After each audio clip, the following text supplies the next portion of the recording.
let's talk pacing for long COVID and ME/CFS.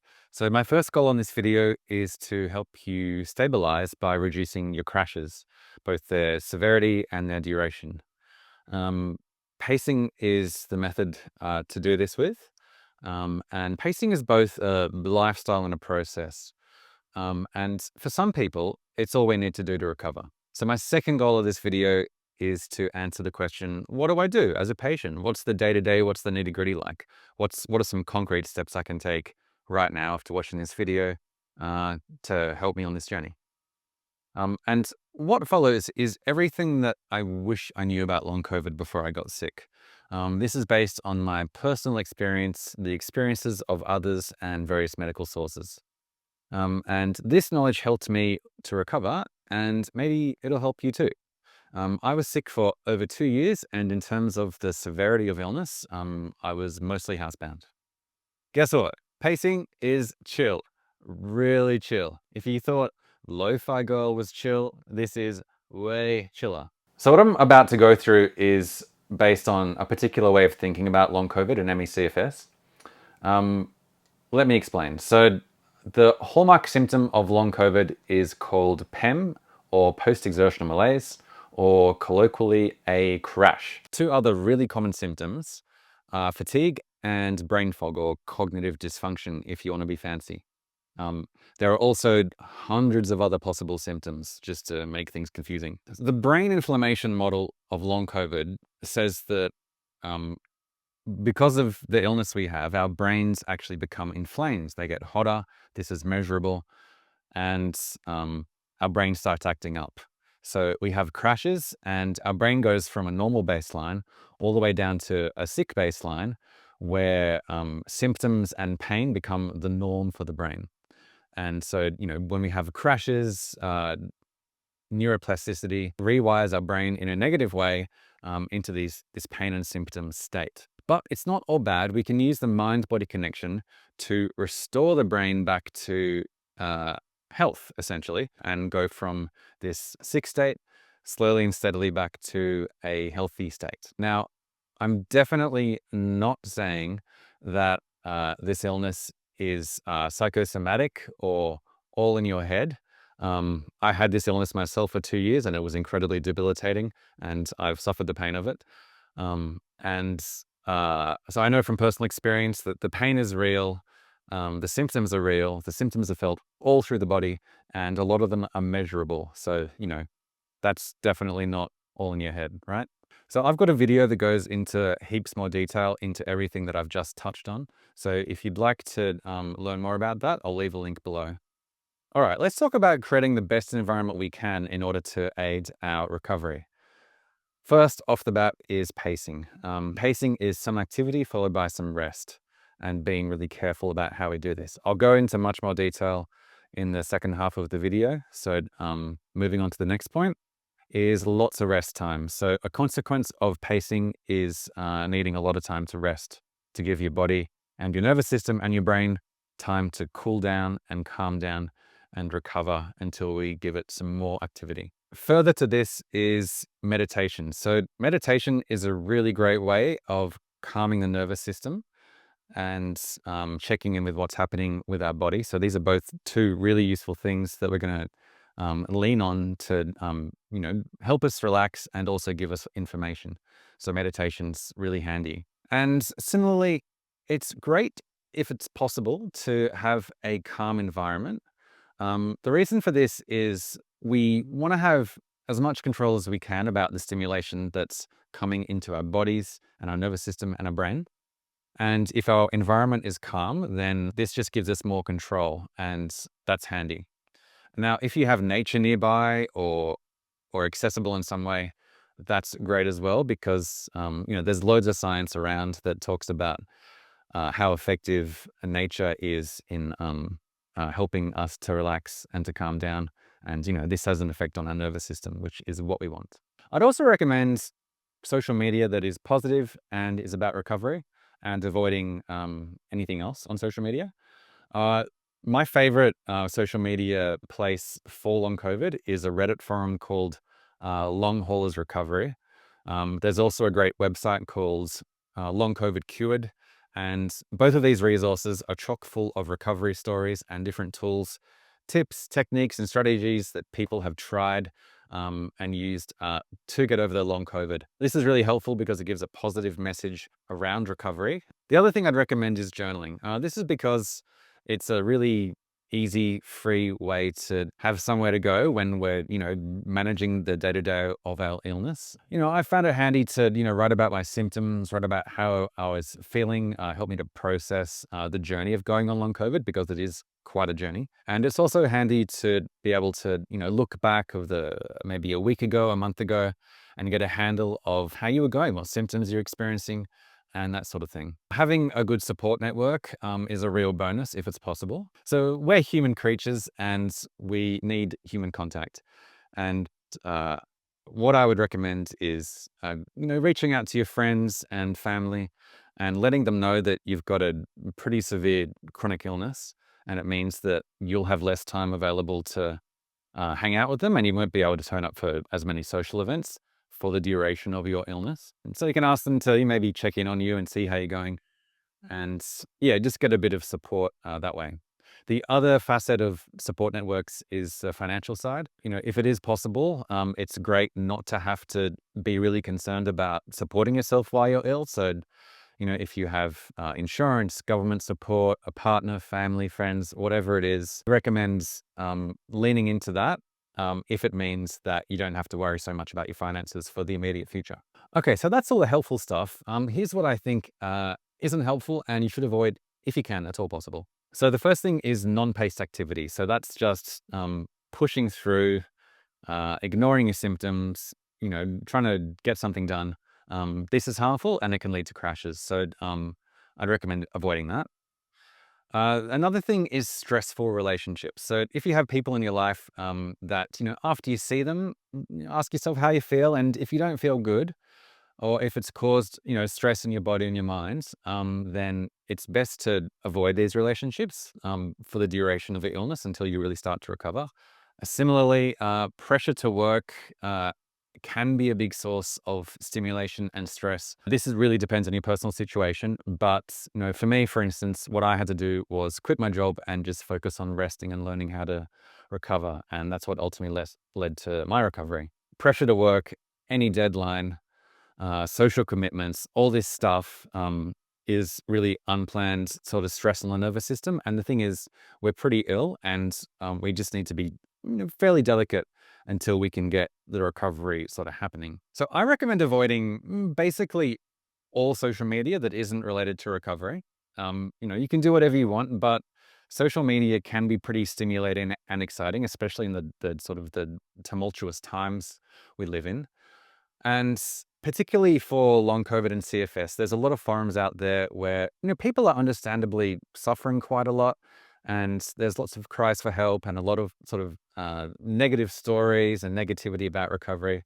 So this can actually have quite a big impact on our own recovery. And I've seen story after story of people saying they've quit social media and it's just sometimes it's been the thing which has taken them towards recovery. Yeah, it's a bit less exciting, but I think it's worth doing because it's good for your health.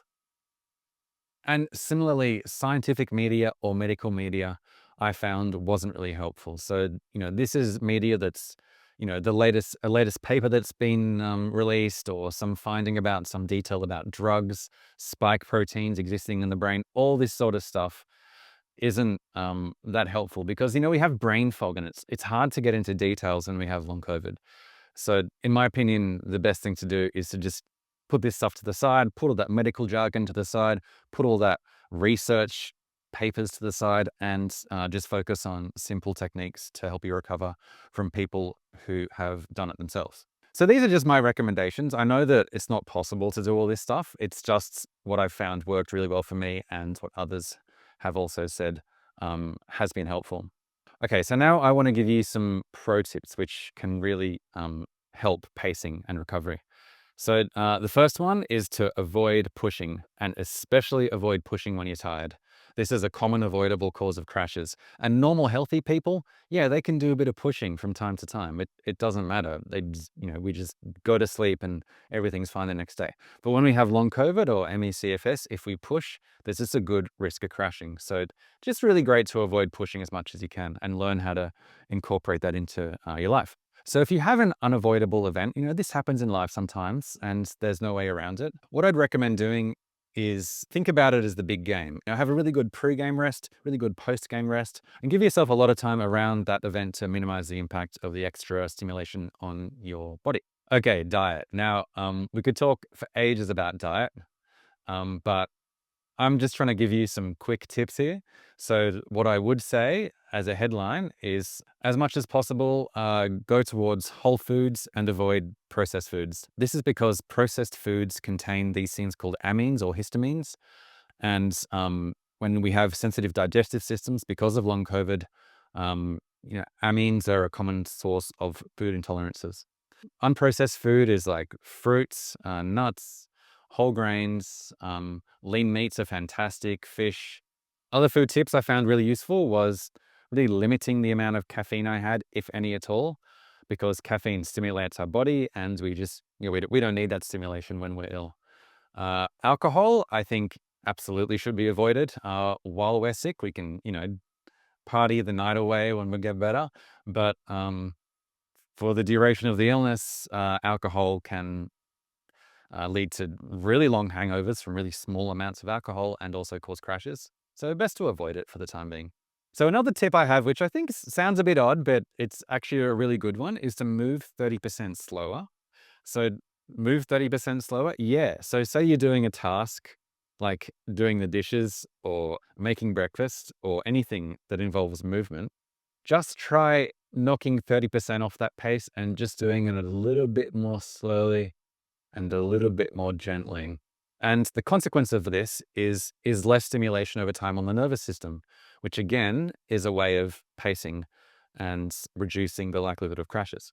Similarly, when it comes to movement, it is a good idea to get up and move, especially after a night's sleep or a night of almost no sleep, as the case sometimes is. It's really good to give the brain some positive signals, just to let it know what's normal. And staying totally static and still is ideally something we should avoid for long periods of time because our bodies and our brains are designed to move, and this sort of stimulation is good for it, even if it's just rolling over if you're in a crash. Now, another really useful tip is the speed of media. So I found that my brain just wasn't able to handle the usual speed of, say, an audiobook or a podcast.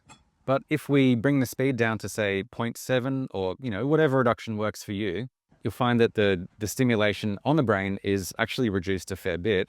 And the consequence of this is that we're just giving our brain, something to do, but also a lot less stimulation because it's the time stretched out. And this can be also useful for falling asleep. We knock the speed way down, put some headphones in or something like this, and just close our eyes. And quite often a really slow human voice is just really relaxing and can put us to sleep. So I'd recommend experimenting with that. Let's talk about managing symptoms. So this is a topic which is another huge one, just like the diet. The simplest way I found to manage symptoms was to get some basic medicine. So what I found worked the best was some medical cannabis and a very particular type of it. So if you know much about cannabis, there's THC and CBD. These are two of the most prevalent compounds within cannabis. Now, THC is the compound which gives sort of the high, which cannabis is famous for, but equally as important is this compound called CBD. And CBD has a whole host of other anti-inflammatory benefits beyond the high. Now, the best product I found was actually a product which contained a ratio of 16 parts CBD to 1 part THC. So a really small amount of THC and a lot of CBD. When these two compounds are consumed together, they have what's called the entourage effect, and they synergistically work together to increase the strength of the medication. The good thing about having a very low amount of THC is that you don't get any high. It just sort of makes you more relaxed and makes you maybe sit on the couch for a little bit more, which, if you've done enough stimulation for a day, can be a really useful thing because really what you want to do anyway is slow down and just relax. And the CBD mix can help facilitate that. My last tip is to spend some time in a good posture. So when we're sick, it's really easy just to lay around, and we kind of have to, right? But I would recommend, if you can, spending a bit of time with a nice straight spine, because it just helps the blood flow throughout the body, helps our brain get that message of normalcy, and our organs appreciate having enough space to work properly as well. All right, so this is a serious bit of the video. Don't worry, I'll be over real quick, but I do need to talk about a couple of myths about long COVID. Now, the first myth is that the illness is permanent. I'm not saying everyone can recover, but I am saying many people have recovered, and there's loads of evidence of this occurring. Sadly, science is still catching up to this, and there's a lot of work for the scientific community to do. But there are so many stories of people recovering, and please don't believe that recovery isn't possible. Another myth is that crashes permanently reduce our baseline. So this says that if I have a crash, it's going to reduce my functionality permanently, and I'll be permanently worse, and I can never get better. So it's related to the first myth. And the problem with this is that it's simply not true. I've had many deep, dark, bad, long crashes, and I know of many other people who've had the same thing, who have all gone on to completely recover. So it's not true, and it's pretty harmful, because what it means is, it makes us really worried about crashing. And this is bad because we only have so much energy, and we can use all of that energy up worrying about the occurrence of this happening. And this can ironically lead to a crash. Let's talk about symptom tracking. So there's a bunch of apps and guides that are all about how to track your symptoms. So symptom tracking, I feel, can be useful at the start of the illness to give us a better view as to what's going on, and to get a better understanding of how long COVID affects our bodies. But in the long term, it really has limited usefulness. And if you find yourself doing it, which I did do for a while as well, it's a lot of effort to do all this data entry, constantly tracking our symptoms, and it can lead to a little bit of hypervigilance. What I do instead is just make a quick journal note. That's enough information for most purposes. Okay, let's bring this all together. The principles of a pacing lifestyle. Now, you need to believe recovery lives within the realm of possibility. It is possible to recover. I've recovered. Many other people have recovered. Look at all these stories. All these people can't be wrong. Sure, there might be some people who are misdiagnosed, but there's so many stories of recovery. And if you listen to those stories, it's pretty easy to get an awareness that these people have long COVID, they have post-exertional malaise, they have very similar families of symptoms like POTS and dysautonomia, and nerve pain, all that stuff. So before disregarding the notion of recovery being possible, if you don't believe me when I say that, please go ahead and read some of these recovery stories. Spend a bit of time doing that, because it truly is inspirational. Similarly, you might come across doctors who say their condition is permanent and there's nothing they can do. I'll have a video coming up which goes into a bit of detail about this, but suffice to say, if you do come across a doctor that says this to you, the best thing to do is to just get another doctor. Now, I found the idea of a 3-foot world pretty useful. So the idea comes from Navy SEALs, and the idea is they live in such a dynamic environment that the only thing they should really pay attention to is what's 3 feet around them. So they're living in a 3-foot world. What it enabled me to do is just let go of all the noise and everything happening and all the stress and all the stimulation on the nervous system, which I couldn't control and which I really couldn't affect either. It's just a nice way of getting some distance from the world and living in your own happy little bubble, which can aid in recovery. And crashes do happen. Unfortunately, it's the case. Like, we can pace perfectly, and sometimes we can still have crashes. It's okay when crashes happen. Just settle in, ride it out. It will end, and then you can focus on pacing again. And be kind to yourself, like really, really kind. You have a chronic illness, and it's probably one of the hardest things you're going to do. And it's important to say that today, I did a great job under really difficult circumstances, and give yourself a break, give yourself plenty of time, give yourself a pat on the back for doing that and surviving that, because that is hard. Yeah, it's hard, and you deserve credit for that. Lastly, progress is measured in weeks and months, not days. So there's good days and there's bad days. We have a bad night's sleep and we have a bad day, and we just don't have so much control over that. If you're looking for progress, don't get too disheartened if you have a bad day or a bad couple of days, because that's just the nature of the illness. Okay, that's enough for today. Now, I'm only really in this for the likes, so if you've got something out of this video, please let me know by hitting that like button. And equally, if you have any questions or comments, just leave them below and I'll get back to you with an answer. Otherwise, my next video is all about a particular process of pacing, so stay tuned for that. I'll chuck it on the screen and there'll be links in the description, or you can also find it by going into my channel. All right, have a great day.